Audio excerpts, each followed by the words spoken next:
Welcome to Workplace Wake Up, your go-to podcast for practical employment law guidance. I'm Jennifer Shaw, the founder of Shaw Law Group, and I'm here to help HR professionals and leaders navigate the legal minefield of the modern workplace. Each week, we tackle real-world issues with clear advice and a little tough love. Let's get started. Good morning. I hope you are exercising or driving somewhere fun or sitting in your house drinking a lovely cup of coffee, but I'm so happy to be here with you today. Wow, there is so much going on in the world. Okay, we are not going to focus on that. Instead, we are going to talk about leave laws. Of course, here we are at the end of October. It is almost Halloween. You know, I've been wondering, how old is too old to trick or treat? My daughter Ella is 15. She'll be 16 in December. And she and her boyfriend are dressing up as, I think, convict and law enforcement officer. I don't know. And they're going trick-or-treating. And I'm thinking, is that too old? I mean, I feel like it might be too old, but I don't know. What do I know? So anyway, it's almost Halloween. No one ever comes to my house for Halloween, which I find so sad. But I guess we're not in a fun neighborhood for trick-or-treating. So there you have it. I hope you all have a wonderful and safe Halloween. And let's talk about leave laws. Why are we talking about leave laws?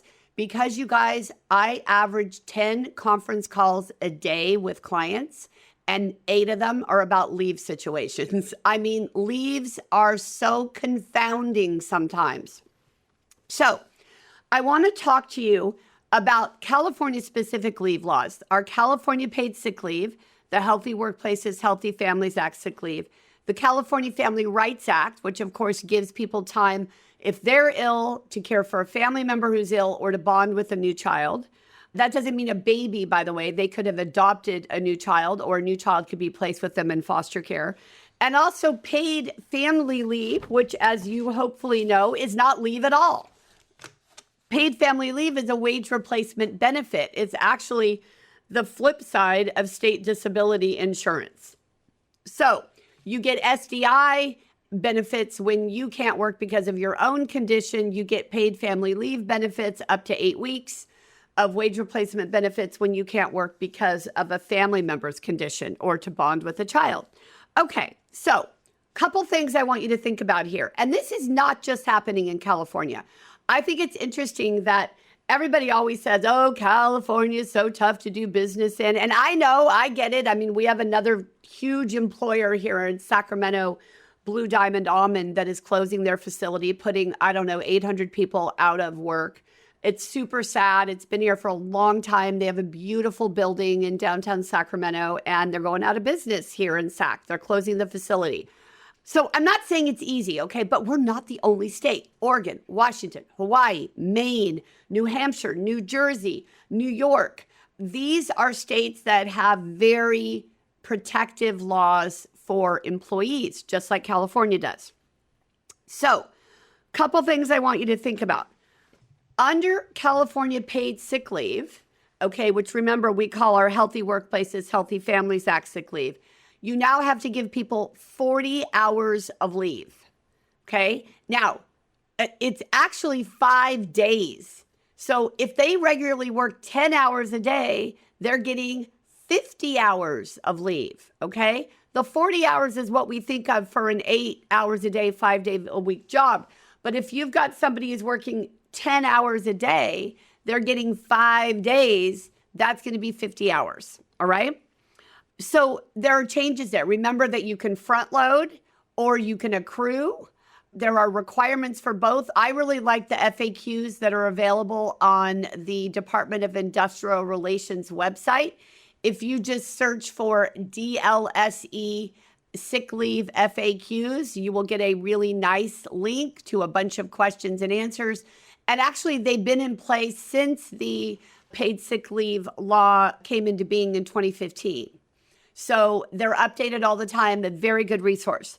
So you got to understand what you need to do under sick leave. Now, remember, if you have one bank of leave, let's call it PTO, right? Paid time off or personal time off, and you consider that bank to meet your obligations for your sick leave law compliance, then that means that whole bank is subject to the requirements of the sick leave law, which means you can't ask them to find a replacement. You can't require documentation except in extraordinary circumstances. You can't discipline somebody for using it. So there is a big movement for moving away from paid time off and going into two separate buckets, a sick leave bucket and a vacation bucket. All right. There's a lot of our clients who are doing that because it just is a lot easier to manage if you have a minimum sick leave bank that meets the law, and then you can give more time on vacation, or you could call it personal time. You can call it whatever you want.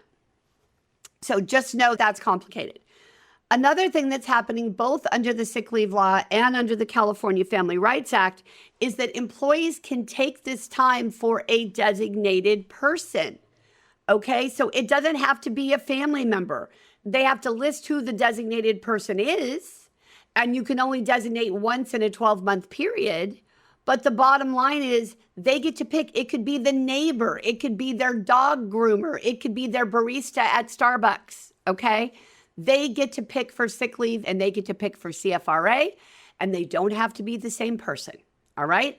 So you're going to need a form if you don't already have one for a designated person under the CFRA, and then a different form, or I suppose you could use the same form in two parts, a designated person under the California Family Rights Act. Now, remember that under paid family leave, I just mentioned that employees can get up to 8 weeks of wage replacement benefits, okay? What I want you to understand is those benefits are pretty generous, okay? Employees are going to get between 70 and 90% of their regular weekly wages, and it's for up to 8 weeks in a 12-month period.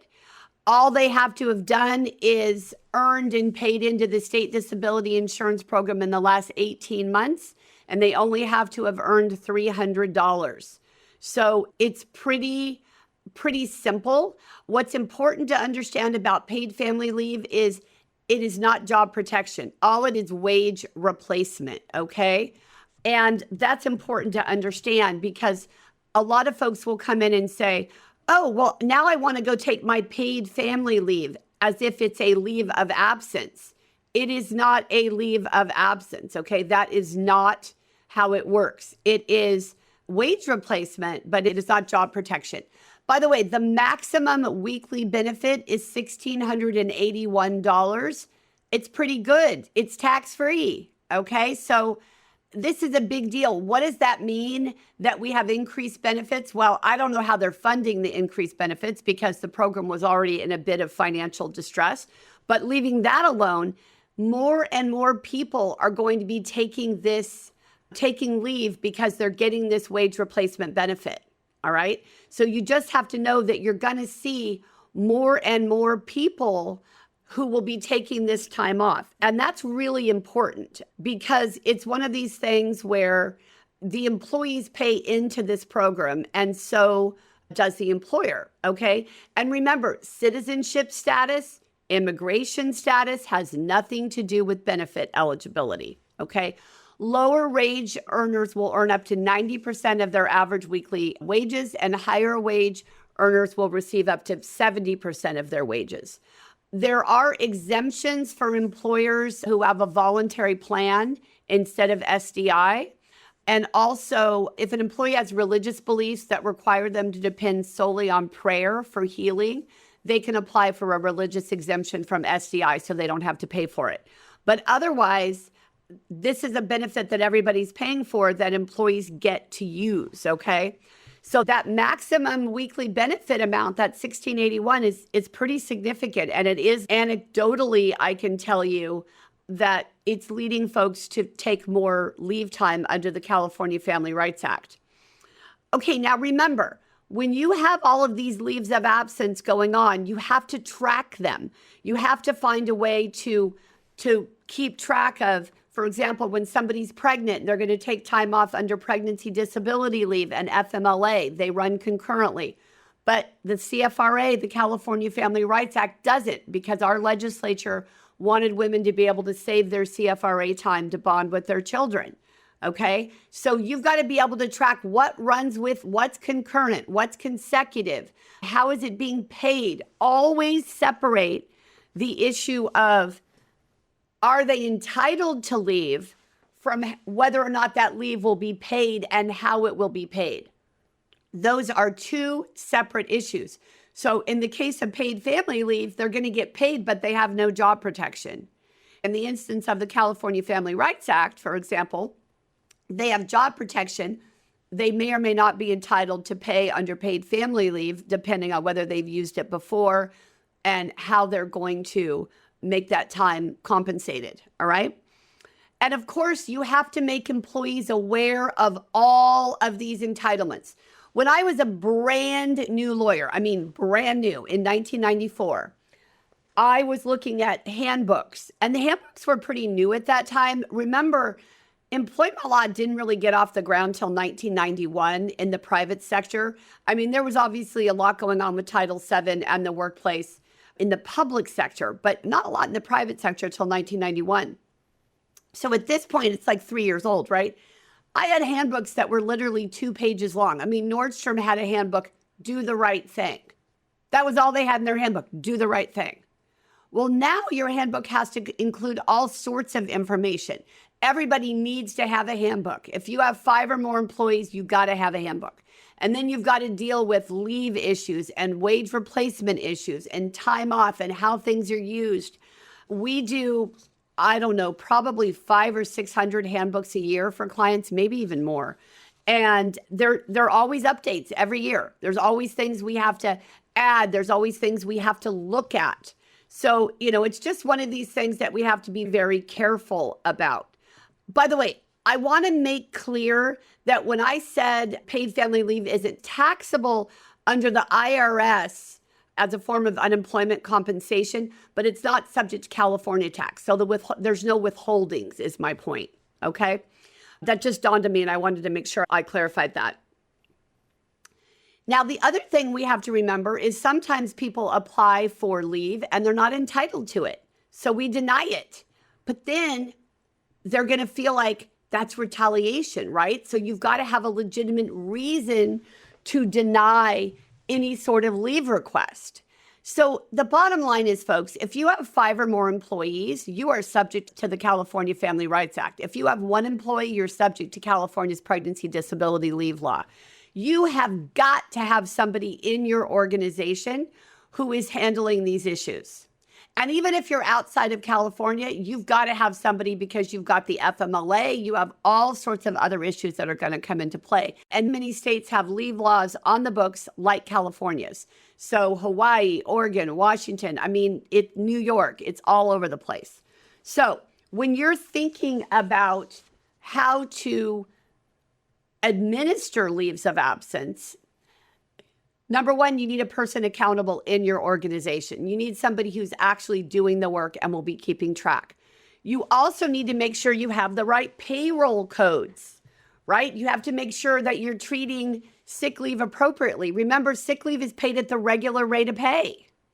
So that's not the base rate. So if you've got people earning commissions or incentive payments, that's going to change how much you owe them for sick leave. Also, if you have one bank, like PTO, you're going to be paying vacation at that higher rate. So you have got to think this stuff through strategically. You've got to have the right pay codes. You've got to have also the right policies. You want to make sure that you let all of your employees know, how do the policies work? How do they come into play? What are we focusing on? How are we going to count things like, should they have their performance evaluation during the same time if they've been gone for 3 months? What do you do about bonuses? What do you do about incentive pay?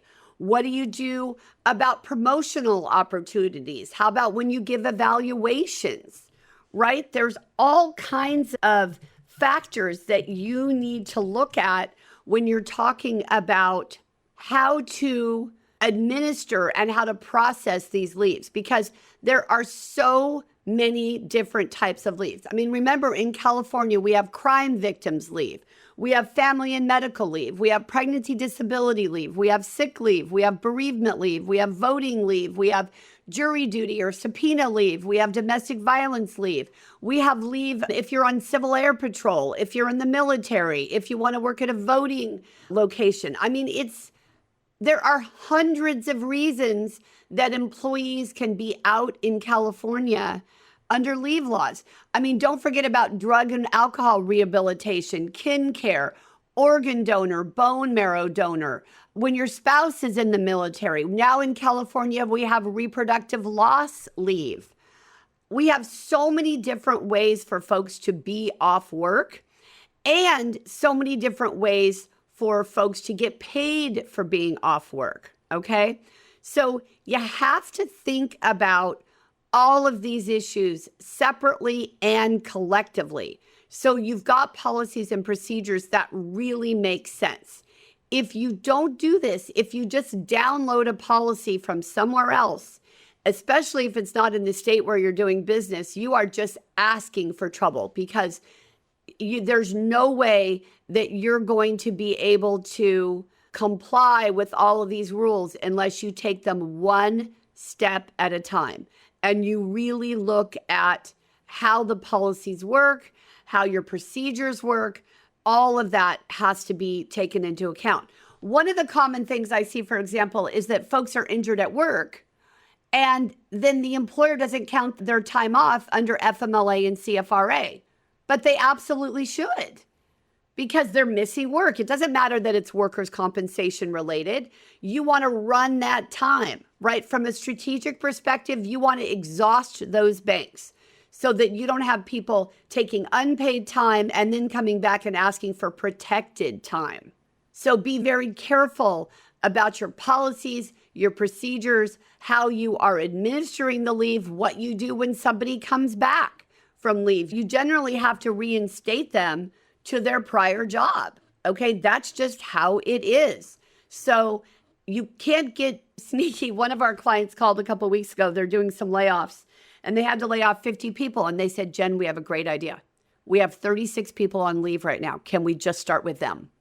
They're already not in the workplace. That would mean we only have to lay off 14 people who are actively working. Hey, I get it. That sounds brilliant. It doesn't work, right? You can't do that. You can't punish someone for taking leave, right? For being absent from the workplace.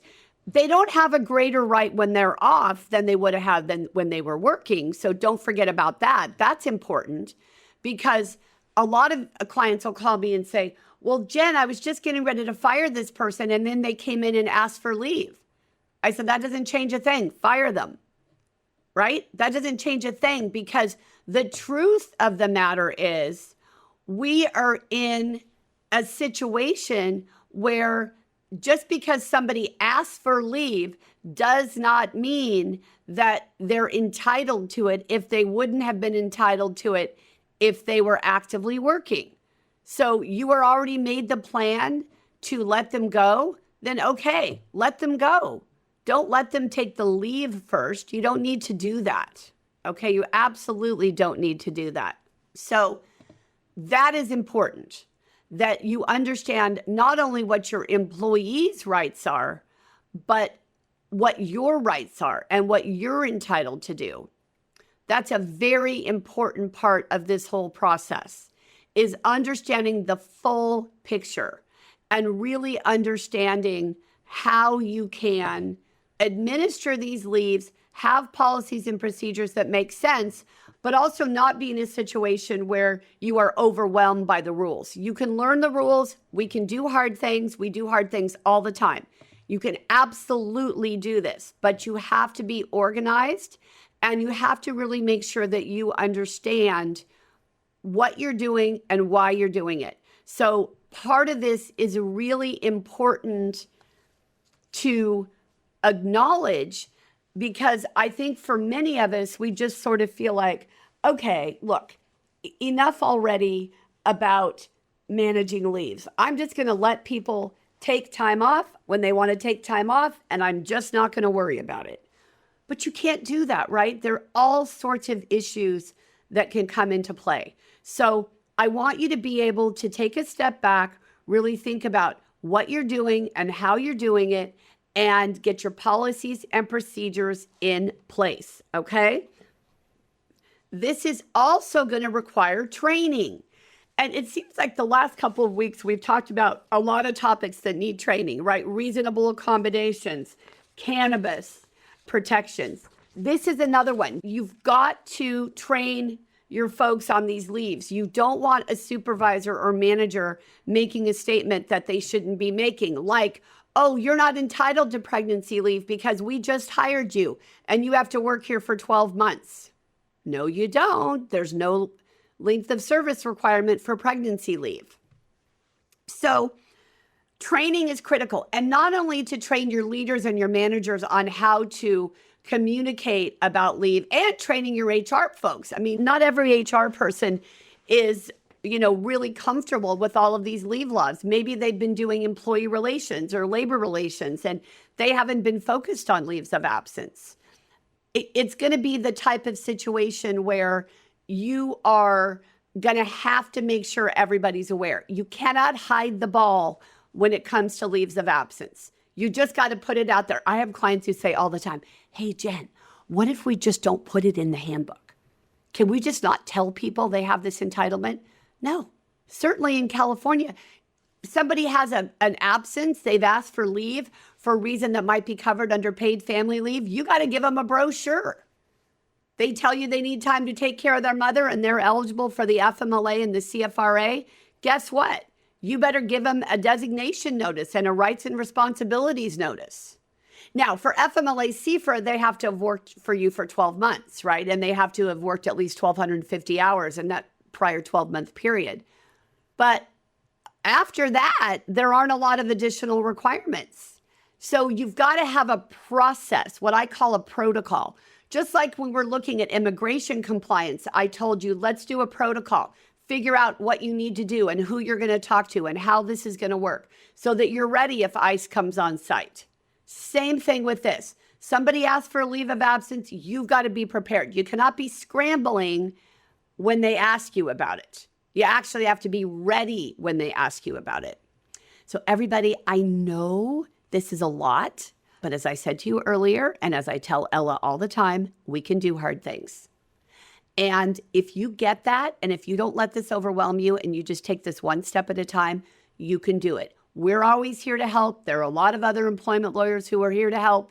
Please don't close your eyes and plug your ears and hope it goes away. Leaves of absence will not go away. If anything, they're getting more and more complicated with things like designated persons. All right, everybody, so go out there and get it done today. Thank you so much for your time and your attention and your support. Love you guys, and just keep up the great work. I could not be more proud of our HR community. Go out and do something nice for someone, and I'll see you next week. Workplace Wake Up, including our guests and hosts, do not provide legal advice in this podcast. Do not act upon any of the information discussed in this podcast without first consulting a licensed attorney in your jurisdiction. Thank you for joining me on this episode of Workplace Wake Up. If you found today's discussion helpful, be sure to subscribe, leave a review, and share the podcast with your HR and leadership teams. For more insights, training programs, and legal updates, you can visit us at shawlawgroup.com.